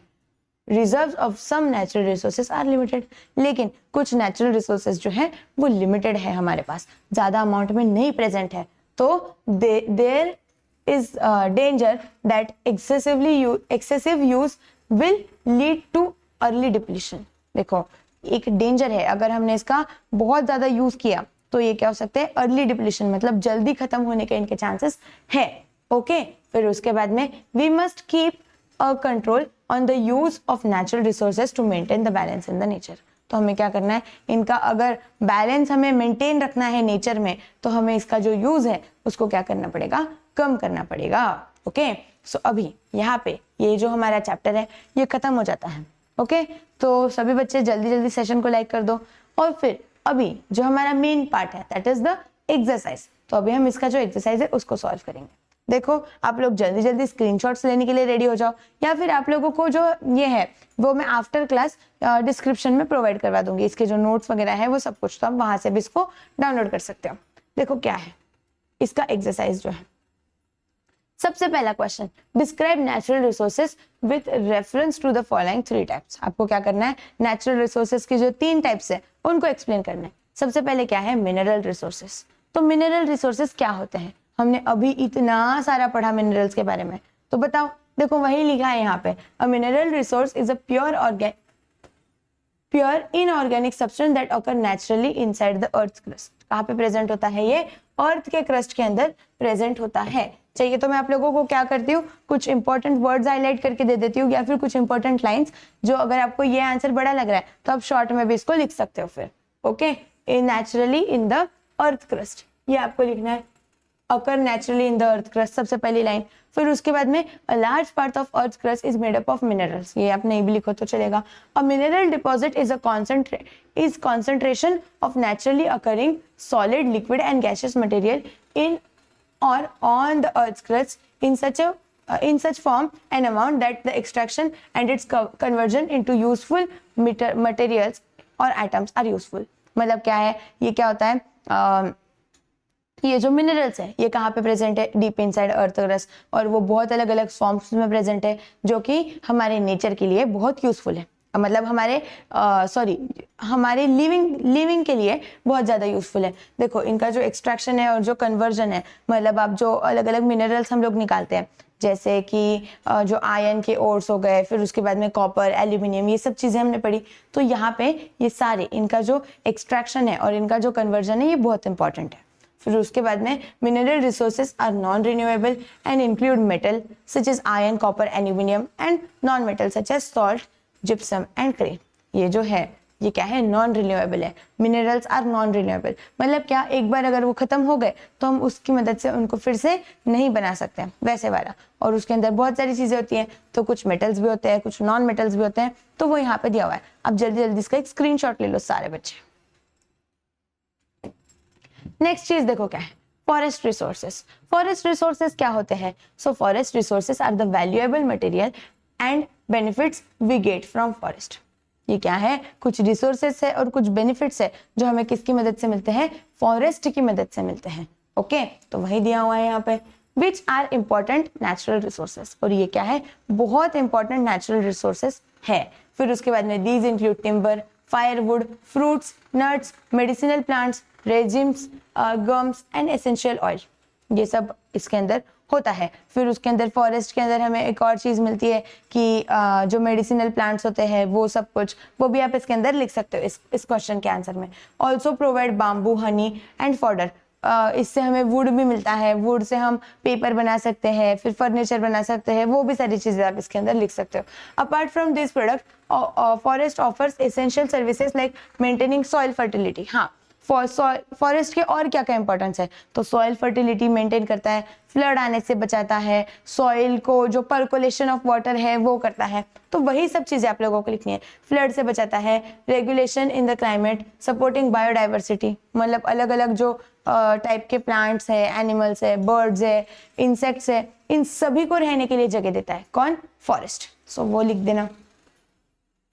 फिर बस हो गया। और एनवायरमेंटल की role in environmental balance, environmental balance जो है इसको मेंटेन करने के लिए, मतलब जो हमारे एनवायरमेंट में अलग अलग गैसेस जो है जैसे कि कार्बन डाइऑक्साइड, ऑक्सीजन, वही चीज मैंने आप लोगों को बताई डिटेल में। तो एनवायरमेंटल बैलेंस रखने के लिए कौन हेल्प करता है? ये फॉरेस्ट। ओके, तो वो लिख देना। नेक्स्ट क्वेश्चन देखो क्या है, ओशियन रिसोर्सेस। अब भी जस्ट पढ़ा ओशियन रिसोर्सेस के बारे में, क्या होता है उसके अंदर, मतलब ओशियन जो है, ओशियन से जो हमें समुद्र के पानी से जो रिसोर्सेस मिलते हैं उनको ओशियन रिसोर्सेस बोला जाता है। सबसे पहली चीज तो आप लोगों को डेफिनेशन लिख लेनी है। फॉरेस्ट से जो हमें चीजें मिलती है उनको बोला जाता है फॉरेस्ट रिसोर्सेस, ओशियन से जो हमें चीजें मिलेगी उनको बोला जाता है ओशियन रिसोर्सेस। फिर उसके बाद में sea waves at high and low tide and ocean currents are being used for the generation of power. ये हमने पढ़ा कि जो हाई टाइड्स लो टाइड्स है उसके टाइम पे आप क्या कर सकते हो? पावर जनरेशन कर सकते हो। फिर उसके बाद देखो हमने एक और चीज पढ़ी थी कि वो जो अलग अलग जो मतलब लिविंग जो ये है रिसोर्सेस है जो हमें ओशन से मिल रहे हैं, और फिर हमने कुछ मेटल्स वगैरह के बारे में पढ़ा था कि सोडियम मिलता है, पोटेशियम मिलता है, वो सब पढ़ा था, तो वो भी आप इसके अंदर लिख सकते हो। ओके, सो क्या दिया है? There are reserves of variety of natural resources in the sea water at the bottom of the sea water and beneath the sea bed too. मतलब कहाँ पे भी प्रेजेंट है, पानी के अंदर भी प्रेजेंट होते हैं, सी के जो नीचे है जो ओशन है उसके अंदर जो पानी है उसके अंदर भी रिसोर्सेज प्रेजेंट है और उनके नीचे भी रिसोर्सेज प्रेजेंट है। Okay, these resources available from sea and ocean are called as marine resources. उनको क्या बोला जाता है? मराइन रिसोर्सेज बोला जाता है। नेक्स्ट चीज है what is mean by fossil fuel, what are the types. Fossil fuel क्या होता है और उनके टाइप क्या है? तो वही फॉसिल फ्यूल का डेफिनेशन लिख दो। The fossil fuels are the fuels obtained fossils such as dead organisms, dead plants and dead animals etc. are known as fossil fuels. The fuel that is obtained from ये सब कुछ, तो it is called as fossil fuel। और अभी उसके type क्या क्या है? तो there are many types, जैसे कि कोल, फिर उसके बाद में पेट्रोलियम, नेचुरल गैस, ये सब कुछ। Coal is solid, petroleum is liquid and natural gas is gaseous. ये 3 टाइप्स ऑफ फॉसिल फ्यूल्स है। ओके, फिर उनके बारे में एक एक लाइन यहाँ पे दी हुई है, अगर आपको नहीं लिखना है तो आप मत लिखो, but coal, petroleum and natural gas ये तीनों चीजें आप लोगों को मेंशन करनी है। ओके, फिर उसके बाद में make a list of components we obtained from mineral oil. Mineral oil से हमें क्या क्या चीजें मिलती है? सो उससे हमें मिलता है petrol, aviation petrol, gasoline, diesel, kerosene, naphtha, lubricant oil, tar. ये सब कुछ मैंने आप लोगों को जब मैं वो मिनरल ऑयल वाला छोटा सा ऐसा एक बॉक्स बना के लिखा हुआ था वो जब पढ़ा रही थी तो उसके एंड में ये सब यहाँ पे लिखा हुआ है और वही चीजें आपको टेक्स्ट बुक में भी दी है। मतलब देखो एक्सरसाइज में जो क्वेश्चन है अगर आप लोगों को चैप्टर समझ आ गया ना तो एक्सरसाइज का आप हर एक क्वेश्चन सॉल्व कर सकते हो, क्योंकि सब कुछ जो एक्सरसाइज में पूछा गया है वो आपको चैप्टर के अंदर से ही है। ओके, सो ये हो गया। What do we get from forest? Forest से हमें क्या क्या मिलता है? तो फ्रूट्स मिलते हैं, फिर उसके बाद में वुड मिलता है, फिर उसके बाद में मेडिसिनल हर्ब्स मिलते हैं, फिर इको फ्रेंडली डिस्पोजल प्लेट्स बनाने के लिए। देखो आपने देखा रहेगा डिस्पोजल प्लेट्स जो होती है पत्र वाली जिसको हम बोलते हैं मराठी में, जिसमें खाना खाते हैं, तो वो भी किससे बनती है? पत्तों से बनती है। वो पत्ते कहाँ से आते हैं? फॉरेस्ट से आते हैं। फिर resins from tree are used to make gum, जो फेविकॉल वगैरह होता है वो बनाने के लिए भी इसका यूज किया जाता है। ओके, फिर फर्नीचर बनाने के लिए भी यूज किया जाता है। ये हो गया। फिर उसके बाद में what are the items included in ocean resources, what are their uses. तो 2 टाइप के ओशन रिसोर्सेस हमने पढ़े थे, कौन से? Mineral resources from ocean and bio resources from ocean. यही चीज मैंने जस्ट अभी आप लोगों को बताई। आप लोगों की बुक में एक टेबल है इसका, देखो थोरियम, मैग्नीशियम, पोटेशियम, सोडियम, पीछे भी है इसके, यहाँ पे देखो सोडियम एंड सल्फेट, ये सभी का हमने अभी जस्ट यूज पढ़ा। उसी के साथ साथ हमने यहाँ पे भी पढ़ा सी कुकुम्बर्स का ट्रीटमेंट ऑफ कैंसर के लिए यूज है। फिर शार्क एंड कॉडफिश का ए, डी एंड ई विटामिन के जो ऑयल्स है वो बनाने के लिए यूज होता है। फंगाई का यूज होता है एंटीबायोटिक्स बनाने के लिए। फिर उसके बाद में शेल्स, ये देखो ये आंसर है ना, अगर आपको चाहिए तो आप टेक्स्ट बुक में से भी लिख सकते हो। एग्जैक्टली अगर आपको ये लग रहा है कि ये थोड़ा सा इसके अंदर डिटेल में एक्सप्लेन किया हुआ है मैम तो हम ये नहीं लिखेंगे, तो आप टेक्स्ट बुक से भी इसका आंसर लिख सकते हो। ओके, सो ये लिख देना। फिर फिशेस एंड ये जो है फिश वगैरह, प्रॉम्फेट्स वगैरह, ये सब कुछ क्या होते हैं? सी फूड की तरह यूज होते हैं। क्रैब्स यूज होते हैं सी फूड की तरह। फिर उसके बाद में ड्राइड श्रिम्प्स एंड फीड, ये क्या होते हैं? पोल्ट्री जो होता है उसमें जो मुर्गियाँ वगैरह होती है उनको खाना देने के लिए है, फिर उसके बाद में गुड मैन्योर, खेती की तरह भी उसको यूज किया जाता है, and shells for the production of ornaments, decorative articles and medicine. ये सब आप लिख सकते हो। फिर ये हो गया। नेक्स्ट क्वेश्चन देखो क्या है, why should we prevent the wastage of fuels use for vehicles. जो हम व्हीकल्स के लिए फ्यूल यूज करें उसका जो वेस्टेज है वो हमें क्यों कंट्रोल करना चाहिए। तो वही है कि why should we prevent the wastage of fuel, तो हमें क्यों प्रिवेंट करना चाहिए। देखो अगर हम इसका ज्यादा यूज करेंगे तो ये खत्म हो जाएंगे तो हम क्या यूज करेंगे फिर बाद में, तो इसके लिए उसका जो यूज है उसको हमें कंट्रोल करना है। इतना सिंपल सा है। देखो व्हीकल ये जो है ना ये बहुत ज्यादा गैसेस प्रोड्यूस करते हैं, विच इज मतलब टॉक्सिक गैसेस भी प्रोड्यूस करते हैं एनवायरमेंट में, तो वो भी उसका एक लॉस हो गया। So vehicle are fuelled by either petrol और diesel. Nowadays compressed natural gas is also used, ये चीज आप लिख सकते हो। फिर एविएशन फ्यूल, पेट्रोल वगैरह ये सब यूजिंग फ्रैक्शनल डिस्टिलेशन हमें मिलते हैं। अभी petroleum is non renewable resource, आप ये पॉइंट लिखो, ये बहुत इंपॉर्टेंट है। पेट्रोलियम क्या है, नॉन रिन्यूएबल रिसोर्स है। अगर हम उसको यूज करते गए तो वो क्या हो जाएगा, एक टाइम के बाद खत्म हो जाएगा, और वो अगर खत्म हो गया तो हमारी वाट लग जाएगी। इसके लिए हमें इसको संभाल के यूज करना है। Okay, it is decreasing on daily basis, हर एक दिन इसका जो अमाउंट है वो क्या हो रहा है, कम होते जा रहा है। Okay, and demand for gasoline and skyrocket as the world's population and demand for gasoline has skyrocket. मतलब क्या, देखो ये थोड़ा सा हाई फाई वर्ड लग रहा है लेकिन मैं आप लोगों को बताती हूँ, इसका जो डिमांड है वो क्या होगा, स्काई रॉक्ट, मतलब ऐसे बढ़ रहा है ऐसे। ओके, ये आप लिख सकते हो। फिर उसके बाद में क्यों, बिकॉज हमारी जो पॉपुलेशन है वो बढ़ते जा रही है। Okay, however the reserves of petrol that is fossil fuels are finite, मतलब ये क्या है, लिमिटेड है। Okay, so it is becoming more difficult to meet the rising demand, so we should avoid wasting fuel. और ये जो demand है ये बढ़ते जा रही है और उसका जो सप्लाई है वो क्या हो रहा है, कम है, तो इसके लिए हमें ये जो फ्यूल्स है इनको वेस्ट नहीं करना है।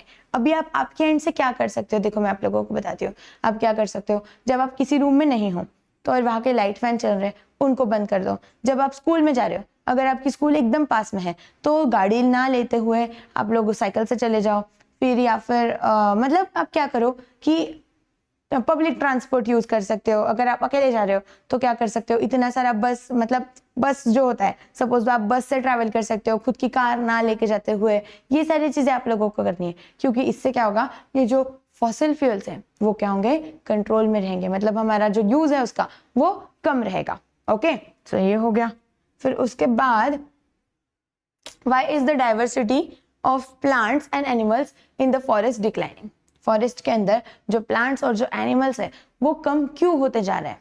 तो क्यों होते जा रहे हैं, देखो हम लोग क्या कर रहे हैं, हमारी जो जरूरत है हमें, अभी मैंने आप लोगों को जैसे वो हिंजवाड़ी का एग्जांपल दिया था, तो जरूरत है लोगों की, तो उसकी वजह से लोग क्या कर रहे हैं, जो फॉरेस्ट है उसको क्लियर कर रहे हैं, उस जगह को, फॉरेस्ट से जो प्लांट्स है उनको हटा रहे हैं। और अगर प्लांट्स नहीं रहेंगे वहां पे तो क्या होगा, अगर फॉरेस्ट के अंदर प्लांट्स ही नहीं है तो वहां पे जो एनिमल्स है वो रहेंगे कहाँ पे, जो बर्ड्स है वो रहेंगे कहाँ पे, तो वो भी खत्म होते जा रहे हैं। जैसे जैसे फॉरेस्ट में पेड़ जो है वो खत्म होंगे, वैसे ही वहां पे जो बायोडाइवर्सिटी है, वहां पे जो प्लांट्स एनिमल्स जो है वो भी क्या होने वाले हैं, खत्म होने वाले हैं। वही चीज यहाँ पे इंग्लिश में दी हुई है, देखो क्या दिया है, the reasons are summed up here, habitat loss and fragmentation। habitat का loss, देखो अभी हैबिटेट लॉस मतलब कैसे होता है कि सपोज हमें, मतलब मुझे इस घर में रहना है, अगर मुझे इस घर में रहना है तो मुझे वैसा एनवायरनमेंट चाहिए जहाँ पे मैं रह सकूं।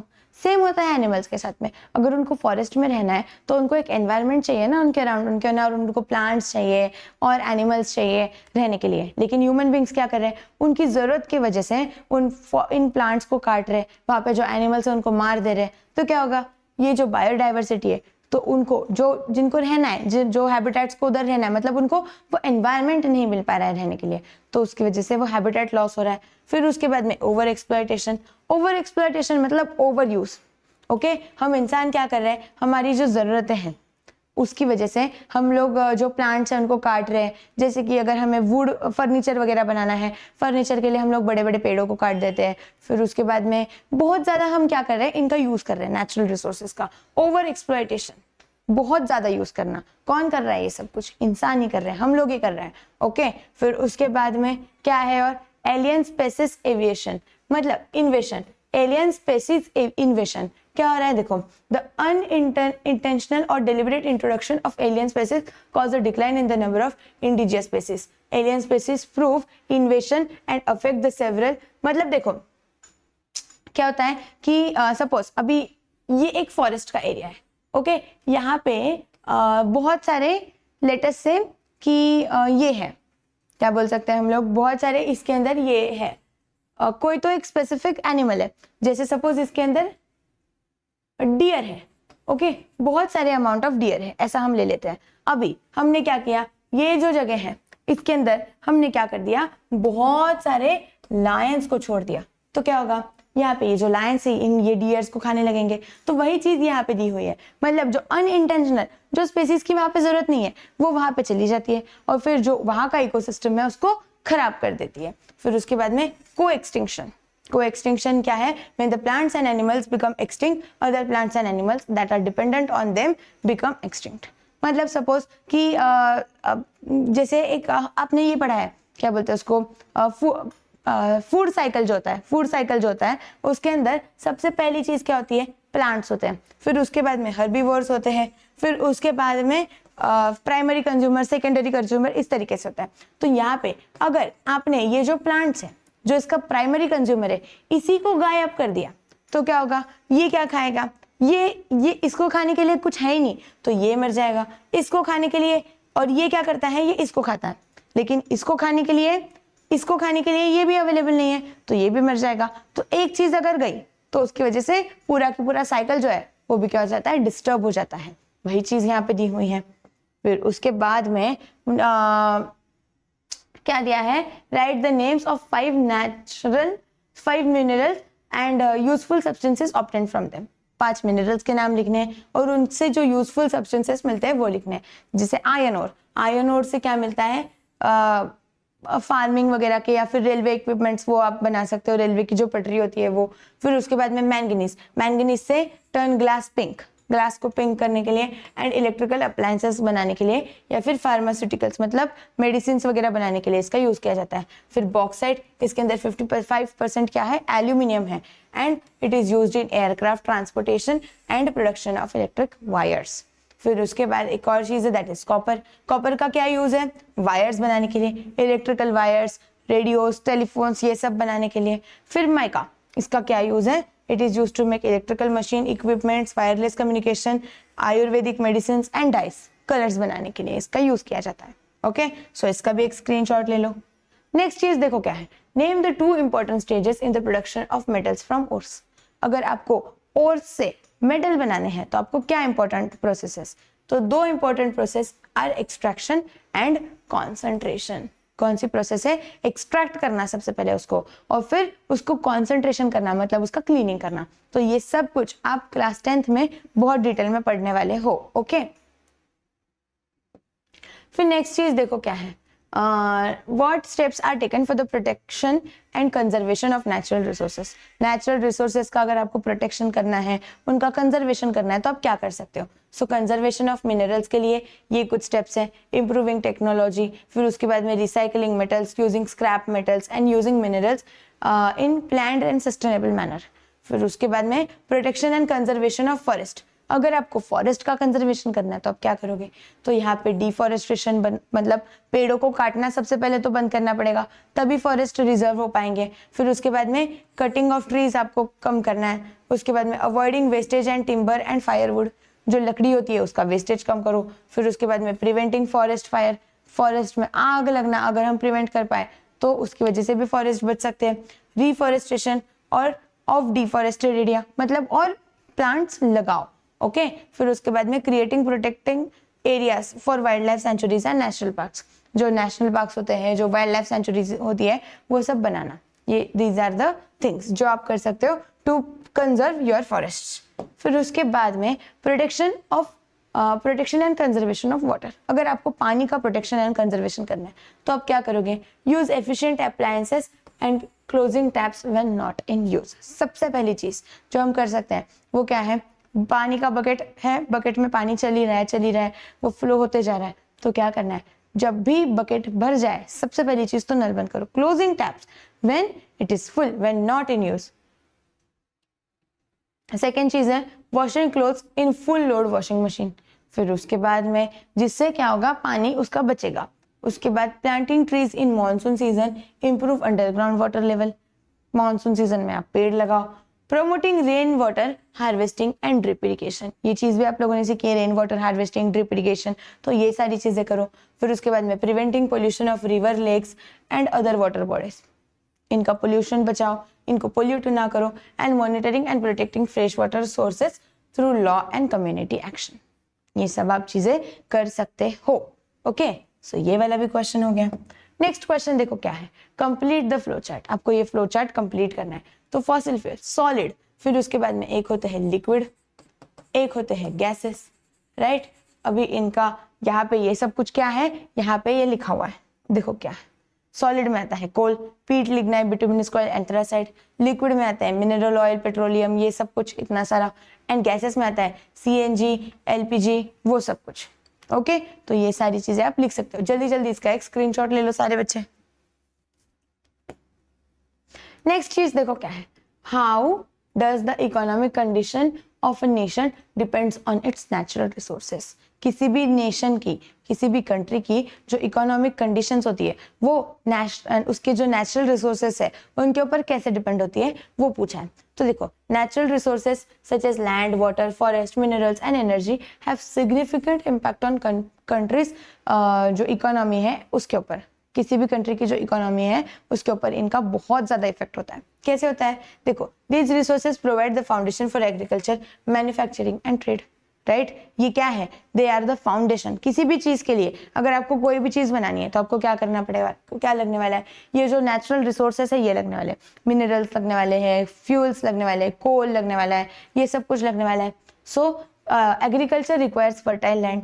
अगर जमीन अच्छी नहीं है और पानी अच्छा नहीं है तो आप एग्रीकल्चर कर सकते हो क्या, नहीं कर सकते हो। तो अच्छी लैंड चाहिए, अच्छा पानी चाहिए। Whereas industries depend on mineral, coal and petroleum for raw material and energy. Industries जो है, बड़ी बड़ी इंडस्ट्रीज, वो किसके ऊपर डिपेंड है, कोल, पेट्रोलियम के ऊपर डिपेंड है इलेक्ट्रिसिटी प्रोडक्शन करने के लिए, एनर्जी प्रोडक्शन करने के लिए, वो सब चीजें। ओके, फिर forest provide timber and other material for a variety of industries which also support livelihood. Forest आप लोगों को बहुत सारी चीजें प्रोवाइड करता है, जैसे लकड़ा प्रोवाइड करता है, टिम्बर, वुड, सब कुछ फॉर लिविंग। फिर उसके बाद if forest are few, development slows and dependence on import increases. अभी अगर फॉरेस्ट ही नहीं रहे तो क्या होगा कि डेवलपमेंट जो है वो धीरे धीरे होगी और हमें क्या करना पड़ेगा, दूसरे कंट्रीज के ऊपर डिपेंड होना पड़ेगा। हम वहां से वो चीजें लाएंगे, इंपोर्ट करेंगे। ओके, और क्या हो जाएगा, हमारी जो कंट्री है उसकी डेवलपमेंट भी धीरे धीरे होने लगेगी।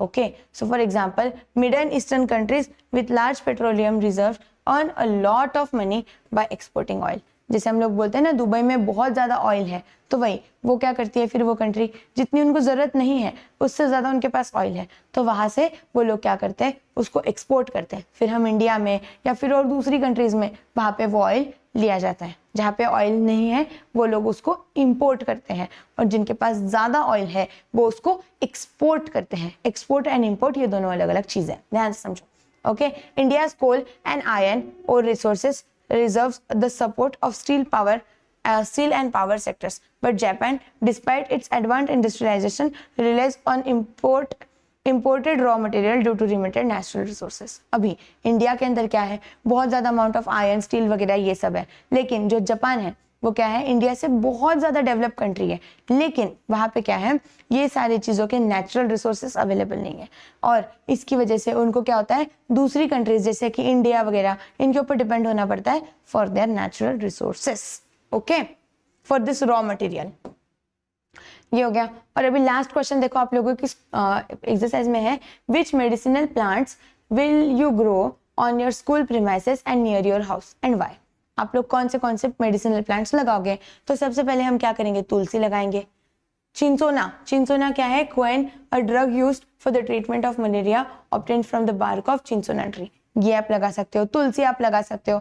तुलसी तो क्या है कि हम भगवान की पूजा के लिए भी यूज करते हैं। फिर उसके बाद में वो क्या है 24/7 हमें ऑक्सीजन देती है। तुलसी एक ऐसा प्लांट है जो 24/7 ऑक्सीजन देता है। फिर उसके बाद में यूकैलिप्टस लगा सकते हो। The leaves of eucalyptus are used for extracting oil which is used in the treatment of blocked nose। जो होता है ना जब ये हो जाता है, सर्दी हो जाती है तो उसका जो ऑयल है वो यूज करते हैं मतलब नाक जाम जो हो जाता है उसको निकालने के लिए, ओके, सर्दी से क्योर होने के लिए ऐसे। फिर उसके बाद में मॉस्किटो रिपेलेंट भी है, मतलब उससे मच्छर नहीं आते हैं घर के पास। नीम का पेड़ लगा सकते हो। नीम का पेड़ से क्या होगा कि it is use for the treatment of fever, cold and oral hygiene. और नीम का पेड़ तो ऐसे भी ओवरऑल अच्छा होता है। आप सुबह सुबह एक आधा नीम का पत्ता खा लो छोटा सा, it is very good for your health, वैसे वाला। फिर उसके बाद में cinnamon, it can be used in the treatment of diarrhoea and nausea. ये सब पेड़ आप लगा सकते हो, ओके। तुलसी भी यहाँ पे आप लिख दो, आपको चाहिए तो एक तुलसी का नाम लिख देना, तुलसी भी आप लिख देना यहाँ पे, ओके। सो ये हो गया। तो अभी यहाँ पे हमारा ये जो चैप्टर है ये पूरा फिनिश हो गया है। हमने इस चैप्टर में पूरा चैप्टर डिटेल में समझा इस पर्टिकुलर वीडियो में, और उसी के साथ साथ ये जो पूरा इसका एक्सरसाइज था ये भी हमने काफी डिटेल में समझा है। अभी अगर आप लोगों को ये जो लेक्चर के नोट्स हैं ये चाहिए हैं तो आप डिस्क्रिप्शन में जाओ, वहां पे लेक्चर नोट्स करके एक ऑप्शन है, वहां पे आप उसके नोट्स डाउनलोड कर सकते हो। सो अगर वीडियो अच्छा लगा है तो सारे बच्चे इसको लाइक कर दो, और आपके जो दोस्त हैं जो क्लास 7th में हैं, जो NAA स्कॉलरशिप की एग्जाम के लिए प्रिपेयर कर रहे हैं, उनके साथ भी शेयर करो, क्योंकि हम इस चैनल पे पूरा स्कॉलरशिप का सिलेबस लाइव क्लासेस के फॉर्मेट में पढ़ा रहे हैं। और इसके पहले के जो चैप्टर्स हैं, अगर आपको वो भी चैप्टर्स चाहिए है तो वो मैंने ऑलरेडी चैनल पे पढ़ाए हुए हैं, आप जाओ और वहां से वो वीडियोज आप चेक कर सकते हो। And see you all in the next class.